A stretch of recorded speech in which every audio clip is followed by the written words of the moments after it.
Olá! Na última aula falamos sobre o conceito de composto orgânico e aprendemos como representar simplificadamente as cadeias carbônicas características de tais compostos. Na aula de hoje vamos falar especificamente sobre um grupo muito importante de compostos orgânicos, os compostos aromáticos.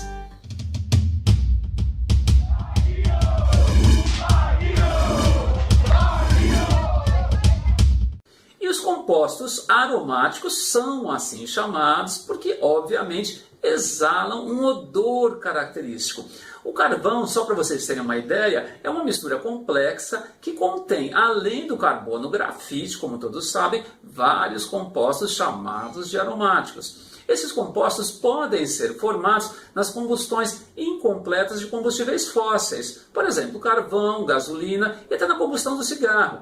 Combustão incompleta é aquela em que, além da formação do gás carbônico e água, há a formação de outras substâncias, como monóxido de carbono, como material particular, e agora sabemos também, podem ser formados os tais compostos aromáticos, que podem ser muito tóxicos. É o caso de um composto clássico, já vamos falar sobre ele, o benzeno, ou não. E, aliás, é o benzeno que vai nos ajudar a entender direitinho o que vem a ser esses compostos aromáticos. Esse composto, o benzeno, possui fórmula molecular C6H6 e foi uma incógnita durante muito tempo para vários químicos.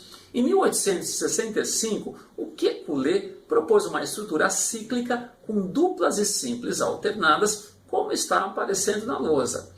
Essa representação, a princípio, era suficiente para explicar o benzeno, porém esbarrava em alguns fatos muito sérios. Vamos a três deles. Primeiro deles, o benzeno não sofre reações típicas de compostos com ligações duplas.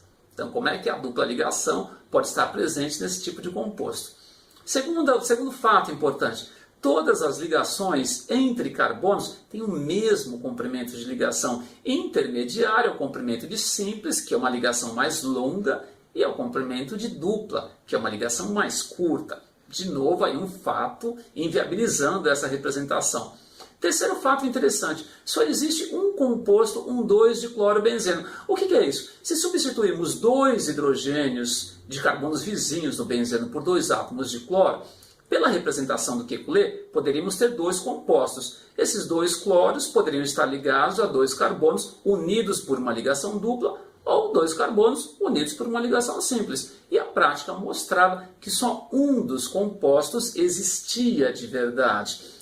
Bom, vamos lá. A representação foi evoluindo e hoje nós dizemos então que o que ocorre é uma ressonância eletrônica. Como assim uma ressonância eletrônica? Vejam a representação com as duplas localizadas.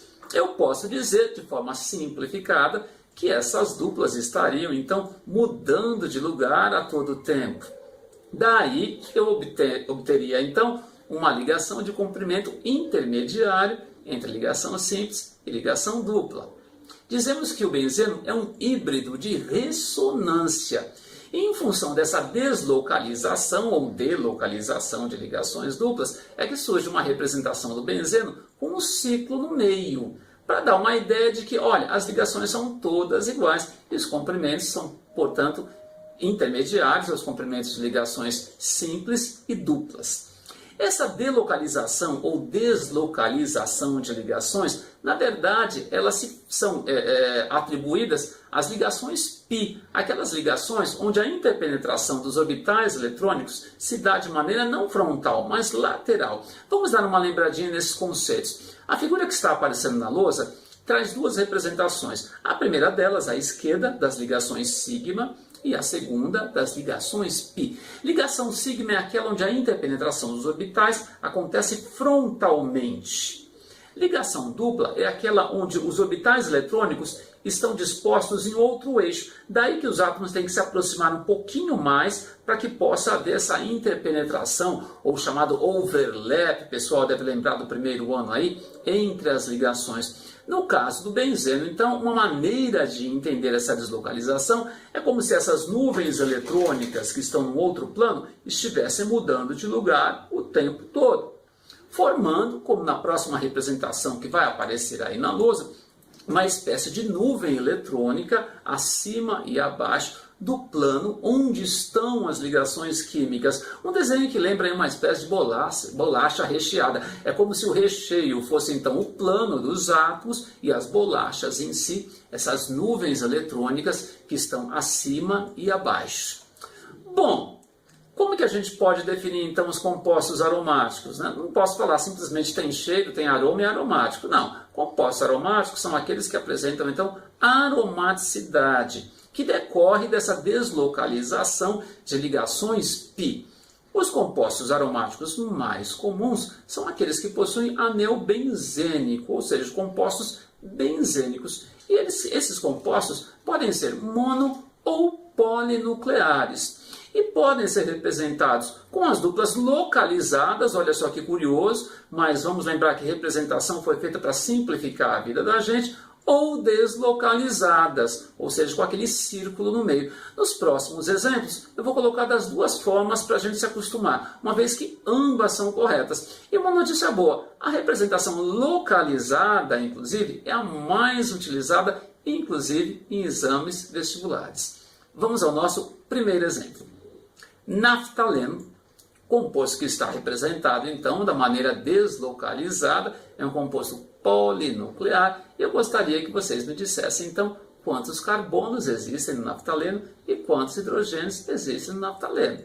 Vejam bem, carbono é fácil, uma vez que essa representação não vai afetar a quantidade de carbono.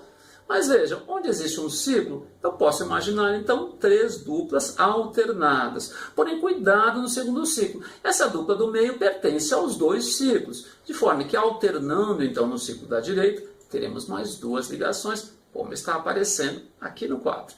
Vamos contar os carbonos. Atenção! 1, 2, 3, 4, 5, 6, 7, 8, 9, 10. C10. E no caso de composto aromático, os carbonos ou eles têm um hidrogênio ligado ou nenhum. Uma vez que se de um lado há uma dupla, de outro lado há uma simples, então só há chance de ter um hidrogênio ou nenhum. Por exemplo, esses carbonos do meio não tem nenhum, porque existe uma dupla entre eles e 2 ligações simples. Já todos os outros carbonos têm uma dupla para um lado, uma simples para o outro. Vejam bem, não há uma dupla para o lado. A gente sabe que essas ligações não são localizadas, mas esse é um artifício que nos ajuda na hora de determinar a fórmula molecular desses compostos, tá certo? Então vamos lá, os hidrogênios para cada um dos outros átomos. Temos um hidrogênio, totalizando então 8 hidrogênios, ou seja, a fórmula do naftaleno é C10H8. Exemplo 2. Antraquinona, uma substância um pouco mais complexa. Aí está a fórmula.